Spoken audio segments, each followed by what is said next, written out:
Hello students, कैसे हैं आप सब। ओके, तो हमने जैसे लास्ट जो हमारी वीडियो थी उसमें हमने डाइवर्जेंट एंड सम इम्पॉर्टेंट जो उसके फॉर्मूलेस थे उस पर डिस्कस किया था। सेम हम उसी चीज़ को उसी टॉपिक को आगे कंटिन्यू करते हुए हम डाइवर्जेंट के कुछ इम्पॉर्टेंट मैं आपके पास कुछ क्वेश्चंस लेके आई हूँ जिसको कि आज हम डिस्कस करेंगे। ओके, तो फर्स्ट क्वेश्चन जो हम we are going to discuss that is find the divergent of V x square y square I plus 2xyj plus y square minus xy k at the point 1 0 2. Okay, before starting the question I just want to recall you, मैं वापस आपको recall करना चाहूँगी कि हमने last में discuss किया था कि हमारे पास अगर डेल फाई लिखा हुआ है दैट मीन्स उस डेल फाई का मीन्स होगा ग्रेड फाई, बट अगर आपके पास लिखा हुआ है del dot phi that means वहाँ पे उस डेल का मीन्स होगा कि वो डाइवर्जेंट को शो करेगा। ओके, जैसे ही डॉट प्रोडक्ट आ जाएगा दैट मीन्स उस जो डेल सिंबल था उस डेल सिंबल का पूरी तरीके से जो उसका मीनिंग था वो चेंज हो जाएगा। अब उसका मीनिंग हो गया है डाइवर्जेंट, और अगर आपके पास डॉट प्रोडक्ट नहीं होगा दैट मीन्स उसका मीन्स होगा ग्रेडियंट, राइट।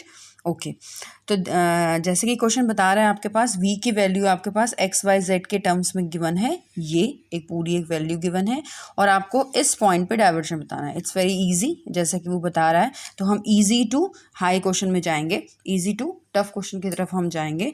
जैसे कि फर्स्ट क्वेश्चन हमारे पास कहता है कि हमें फाइंड करना डाइवर्जेंट, ठीक है। तो आप क्या करेंगे, डाइवर्जेंट वी हमें फाइंड करना है। आप देख रहे हैं ध्यान से, अगर यहाँ पे मैं थोड़ा फोकस करूँ कि मैंने यहाँ पे डॉट लगाया हुआ है that means dot means divergent. अगर ये डॉट नहीं होता तो इस डेल को हम यहाँ पे सिंपल ग्रेड की फॉर्मेट में ही रीड करते और उसी तरीके से ट्रीट करते, क्योंकि डेल v अगर ग्रेडियंट v होगा तो उसको सॉल्व करने का तरीका, और अगर डेल v आपके पास डाइवर्जेंट है तो दोनों को सॉल्व करने के तरीके में काफ़ी डिफरेंस है, राइट। अच्छा, तो बात करते हैं क्वेश्चन की। तो आपने हम यहाँ पे डॉट प्रोडक्ट दैट दोनों का फाइंड करेंगे। डॉट प्रोडक्ट का मतलब यहाँ पे आपके पास डेल को एलोब्रेट करके हम इस तरीके से लिख सकते हैं और v की वैल्यू आपको ही गिवन है इन द क्वेश्चन। तो डॉट प्रोडक्ट में आप क्या करेंगे, आई का कोफिशिएंट दैट मीन्स यहाँ पे क्या है डेल के केस में डेल अपॉन डेल एक्स, और यहाँ पे आई का कोफिशिएंट क्या है एक्स स्क्वायर वाई स्क्वायर, दोनों को मल्टीप्लाई करके आप लिख देंगे, ठीक है। अच्छा, प्लस यहाँ पे जे का कोफिशिएंट क्या है डेल अपॉन डेल वाई, और यहाँ पे इसका आपके पास जो वी है उसका कोफिशिएंट है 2xy, तो यहाँ पे आपने लिख दिया। Same with the del upon del z and x square y square minus x y, done. Okay, del upon del x obviously everybody knows that means differentiation with respect to x one time, right। तो आपने क्या करा, x square का करा, y square will remain constant, it is treated as constant. तो x square का हो गया 2x y square plus y square का जैसे y के टर्म में अगर आप करेंगे तो y का हो जाएगा 1 that means only 2x।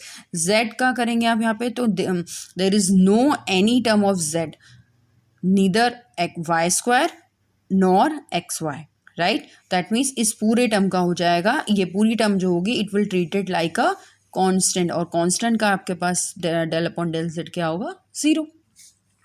That means this last term will be vanish, ये वैनिश हो गई। नाउ एट अब ये हमारे पास this is the value of divergent v, ठीक है। तो on the behalf of a question we will find the value of divergent v at point 102। This 102 means obviously put x is equal to 1, y is equal to 0 and z equal to 2. तो same the procedure we have to done। आप क्या करेंगे, x is equal to 1, y is equal to 0 and z equal to 2, and after that we will get 2. So this is the value of divergent v at point 1 0 and 2, right. It's easy one.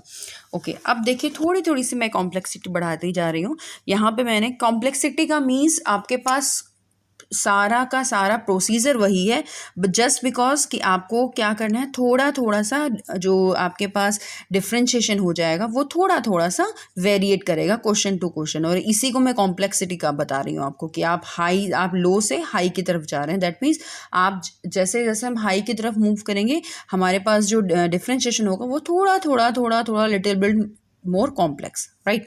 Okay, तो हमारे पास अब f की value आपके पास ये पूरी given है that means X I plus Y J plus Z K divided by X square plus Y square plus Z square. हमें पता है अगर हम बात करें ये this is the value of r और this is the value of magnitude of r, ठीक है।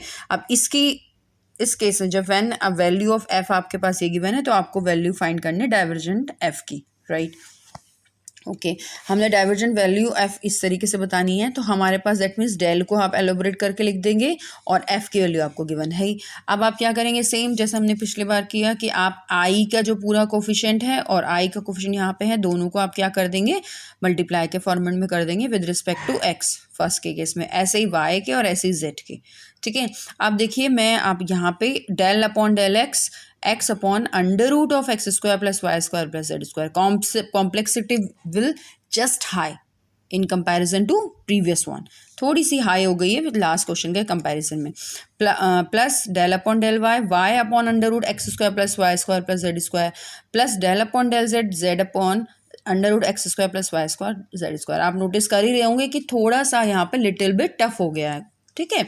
अच्छा आप क्या करेंगे यहाँ पे, आप जैसे हम अगर आप इन चीज़ों देखो, अगर आप नोटिस कर रहे हो तो डेल अपॉन डेल एक्स की जो वैल्यू है उसमें एक्स के टर्म पे अगर आप वहाँ पे वाई कर दें तो वो डेल अपॉन डेल वाई की वैल्यू बन जाएगी और जेड कर दें तो डेल अपॉन डेल जेड की वैल्यू बन जाएगी। तो इसी तरीके से हम यहाँ पे हम एक को सॉल्व करेंगे, दैट मीन्स एक एक्सप्रेशन का हम डेल अपॉन डेल एक्स निकालेंगे और उसके बिहाफ में वी कैन राइट, अगर डेल अपॉन डेल एक्स की वैल्यू ये है जो हम सॉल्व करेंगे और अगर इसी बिहाफ पे हम डेल अपॉन डेल वाई की वैल्यू और डेल अपॉन डेल जेड की वैल्यू भी फाइंड कर सकते हैं। We can directly write the value of del upon del y and the value of del upon del z on the behalf of del upon del x, right?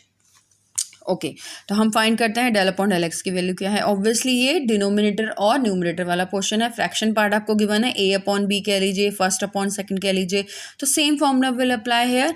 आप क्या करेंगे, सबसे पहले जो आपके पास डिनोमिनेटर होगा, ठीक है ना, जो आपके पास डिनोमिनेटर है उसका स्क्वायर कर देंगे। तो हमने डिनोमिनेटर हमारे पास under root x square plus Y square plus Z square है, उसका स्क्वायर कर दिया।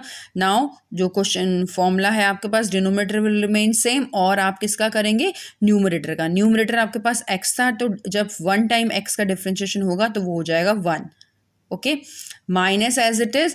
अब फर्स्ट वाला जो टर्म है वो एज इट इज रहेगा और अब डिफ्रेंशिएशन किसको होगा, नेक्स्ट वाली टर्म का, दैट मीन्स कि under root of x square plus Y square plus Z square. अब हमें पता है under root of x square plus Y square plus Z square को हम क्या लिख सकते हैं, and x square plus Y square plus Z square की पावर 1/2, ठीक है। तो पावर 1/2 का पहले पावर आगे आ गई 1/2 और फिर पूरी पावर में से n प्लस 1 होता है, तो n प्लस 1 दैट मीन्स कि आपके पास क्या हो गया, हाँ जी, तो आप क्या करेंगे यहाँ पे इस पावर ये जब ऊपर जाएगी दैट मीन्स कि 1/2 माइनस 1, दैट मीन्स कि आपके पास क्या हो गया, -1/2, ठीक है। यही फॉर्मूला होता है ना, n x की पावर n-1, दैट मीन्स आप क्या करेंगे। अच्छा फिर उसके बाद आपके पास यहाँ पे इस पूरे एक्सप्रेशन में आप देख रहे हैं कि क्या है आपके पास, X square plus Y square plus Z square में एक्स स्क्वायर फिर से है, दैट मीन्स एक्स स्क्वायर का दोबारा से होगा, तो क्या होगा एक्स स्क्वायर का दोबारा 2x, वाई स्क्वायर कांस्टेंट की तरह ट्रीट होगा 0, जेड स्क्वायर कांस्टेंट की तरह ट्रीट होगा 0, तो आपके पास ये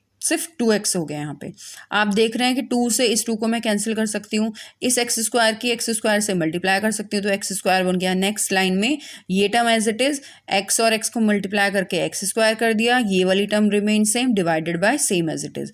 हम नीचे यहाँ पे होल स्क्वायर ओपन कर सकते हैं, तो अंडर रूट का होल स्क्वायर है तो वो सिंपल आपके पास वही टर्म आ जाएगी, ठीक है। ये नेगेटिव टर्म है तो इसको हम पावर में नीचे ले आते हैं, दैट मीन्स आपके पास आ गया under root of x square plus Y square plus Z square minus x square upon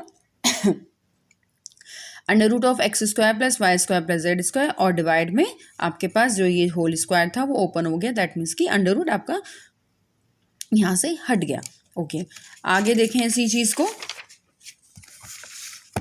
आगे हमने क्या किया होगा आप समझ ही सकते हैं। आगे हमने इसको यहाँ पे आप देखिए हमने क्या किया होगा, इसको इसका एलसीएम ले लिया, एलसीएम लिया तो इन दोनों की multiply minus x square upon ये वाली जो टर्म है, ये वाली जो टर्म है ये पूरी कहाँ चली जाएगी, नीचे आ जाएगी। तो सेम वही चीज़ हमने डिस्कस करी है, ये देखिए, हाँ जी। तो x square plus Y square plus Z square minus x square और ये वाली टर्म जो थी वो नीचे आ गई, एलसीएम वाली टर्म नीचे इसके साथ आ गई। एक्स स्क्वायर से एक्स स्क्वायर कैंसिल, क्या हो गया आपके पास Y square plus Z square, इसकी पावर 1/2 है, इसकी पावर 1 है, सॉल्व कर देंगे तो 3/2। तो this is the value of del upon del x. अगर मैं यहाँ पे लिखूँ कि this is the value of del upon del x. ठीक है, this is the value of del upon del x. तो आप क्या करेंगे, अगर इसी से रिलेटेड, इसी को देखते हुए if you find the value of del upon del y, तो वो क्या हो जाएगी, यहाँ पे एक्स था तो एक्स वाली टर्म नहीं आई है, दैट मीन्स वाई और जेड आए, हमें वाई के रिगार्डिंग करना है फाइंड, दैट मीन्स हम क्या करेंगे, वाई वाली टर्म को नहीं लिखेंगे, x square plus Z square divided by under root of, ये सेम रहेगा, under root of x square plus Y square plus Z square का क्यूब। तो चाहे ऐसे लिख लीजिए चाहे 3/2 लिख लीजिए, दोनों सेम ही चीज़ है।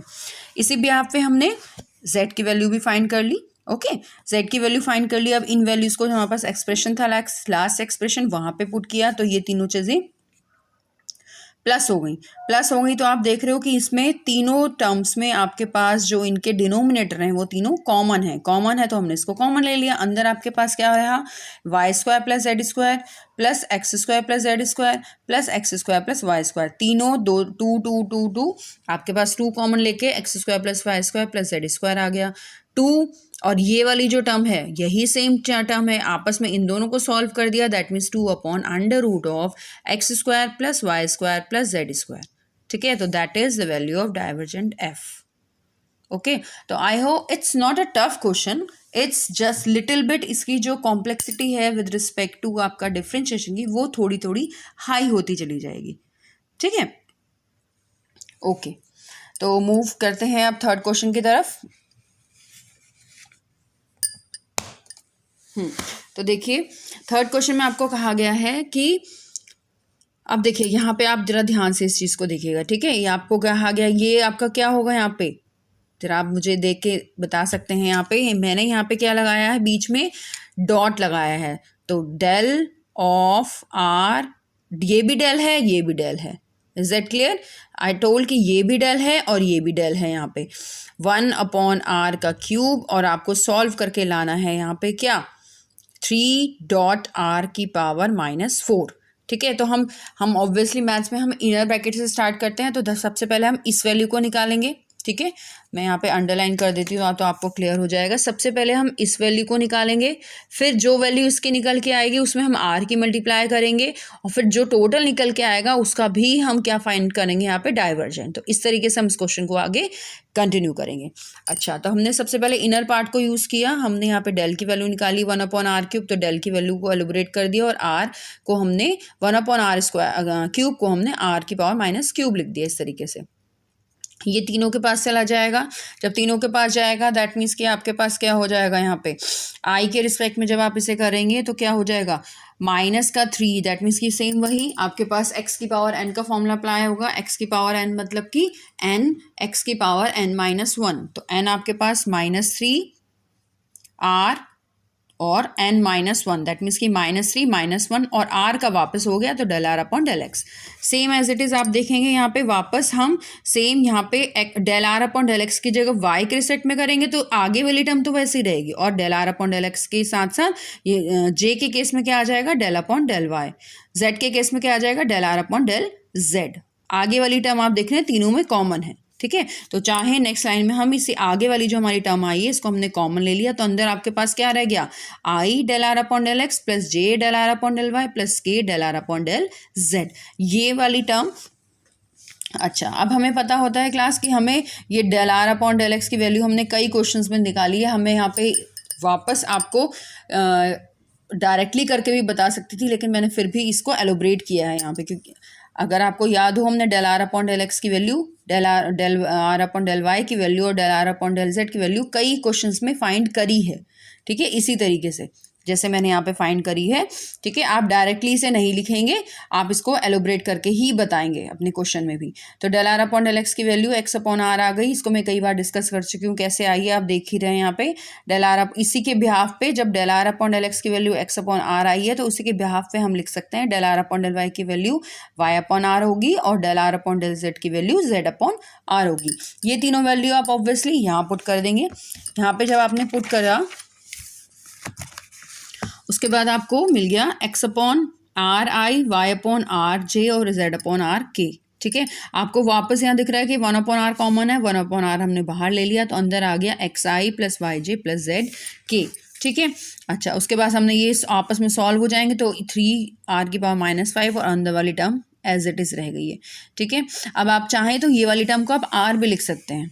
ठीक है, क्योंकि अंदर वाला टर्म जो है वो आर का ही फॉर्मूला है आपके पास। अच्छा, अब हमने जैसे हमने आपको डिस्कस करा था स्टार्टिंग में कि हम पहले किसकी वैल्यू फाइंड करेंगे, पहले हम इसकी वैल्यू फाइंड करेंगे जो हमने फाइंड कर ली है। अब हम किसकी वैल्यू फाइंड करेंगे, इसमें आर की मल्टीप्लाई करेंगे और उसके बाद हम एक बार दोबारा से डाइवर्जेंट फाइंड करेंगे। तो वहीं हमने किया है सेम चीज़, हमने आर की मल्टीप्लाई करी तो आर की मल्टीप्लाई यहाँ करी तो आर की मल्टीप्लाई इस साइड भी होगी, दैट मीन्स दोनों साइड आर की मल्टीप्लाई हो गई। ये वाली चीज़ आपस में सॉल्व हो गई, आर और आर की पावर -5 आर की पावर -4 हो गया, नीचे अंदर वाली टर्म एज इट इज़ रही है। वापस हम फाइनली हम आ गए हैं जो हमें एक्चुअली में फाइंड करना था, दैट मीन्स हमने डाइवर्जेंट फाइंड किया, डेल को हमने इस तरीके से ब्रेक किया है और आर की वैल्यू, ये इस पूरे की वैल्यू हमारे पास ये ऊपर से जो ये वैल्यू थी यही हमने यहाँ पे एज इट इज़ लिख दी है। अच्छा, तो अब आपने क्या करा, वापस वही डॉट प्रोडक्ट है यहाँ पे, ये डॉट प्रोडक्ट है तो डॉट प्रोडक्ट का मतलब आई वाले जे वाले और के वाली वैल्यूज एक साथ आ जाएंगे। तो दैट मीन्स आई की वैल्यू यहाँ पे डेल अपॉन डेल एक्स है, यहाँ पे आपके पास क्या होगी -3 आर की पावर 4 एक्स, तो वही हमने यहाँ पे लिख दी है, ऐसे यहाँ ऐसे यहाँ।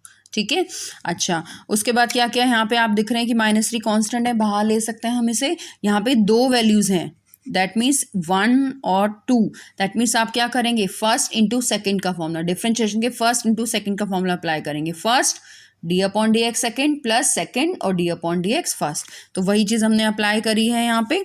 अप्लाई करके इसको आप देख रहे हैं, अप्लाई करने के बाद हमने यहाँ पे थोड़ा सा सॉल्व किया, कुछ कॉमन आ रहा है कॉमन लिया, वापस हमने del are upon del x की वैल्यू पुट करी, del are upon del x की वैल्यू पुट करेंगे तो हमारे पास ये सब चीज़ें आ जाएंगी। सॉल्व कर दिया, सॉल्व करने के बाद सॉल्व करने के बाद क्लास यहाँ पे आप देख रहे हैं, फिर मैंने कॉमन लिया है यहाँ पे, ये देखिए आप सॉल्व करने के बाद यहाँ पे कुछ कॉमन आ रहा है, कॉमन लिया, कॉमन लेने के बाद ये देखिए यहाँ पे ये सब कॉमन आ गया, वापस हमने 3 कॉमन लिया, 3 कॉमन लेने के बाद यहाँ पे हमें फिर दिख रहा है यहाँ पे आर की पावर 4 यहाँ पे भी है, यहाँ पे भी है, यहाँ पे भी है, तो ये आपस में सॉल्व होके आ गया 3 आर की पावर -4। अब ये वाली टर्म बची आपके पास, दिस टर्म और दिस टर्म, इस टर्म में भी हमें दिख रहा है अंदर कॉमन है R4 आर की पावर -6 कॉमन है, अंदर आपके पास बचा x² + y² + z²। ठीक है, x² + y² + z² बचा, इसको आप लिख सकते हैं r²। ये दोनों टर्म वापस सॉल्व हो जाएंगी, आर की पावर -4 हो गया, सेम ही चीज़ है, सेम ही पावर है, दोनों को सॉल्व कर देंगे, -r की पावर -4। जब चाहे इसको आप ऐसे भी लिख सकते हैं, माइनस प्लस 3 अपॉन आर की पावर -4 लिख लीजिए, या 3 अपॉन आर की पावर डिवाइड कर देंगे तो पावर जो है वो नेगेटिव की पॉजिटिव में कन्वर्ट हो जाएगी। तो और यही आपको प्रूफ करना था यहाँ पे। ठीक है, तो इस तरीके से ये सॉल्व किया गया। तो हाँ, इसका कैलकुलेशन ज़रूर लेंदी है but it's not a tough calculation. आप देख रहे हैं कि काफ़ी लेंदी आ रहा है इसका। यहाँ पे हमने वैल्यूज पुट करी, प्रोसीजर वही है क्लास, ऑलमोस्ट सारे वही स्टेप्स रिपीट होंगे जो हमने लास्ट कई क्वेश्चंस में करे हुए हैं। लेकिन कई सारे क्वेश्चन, जब कई सारे प्रोसीजर थोड़े मिक्स हो जाते हैं, वो थोड़ा सा क्वेश्चन जो है लेंदी हो जाता है। तो ठीक है,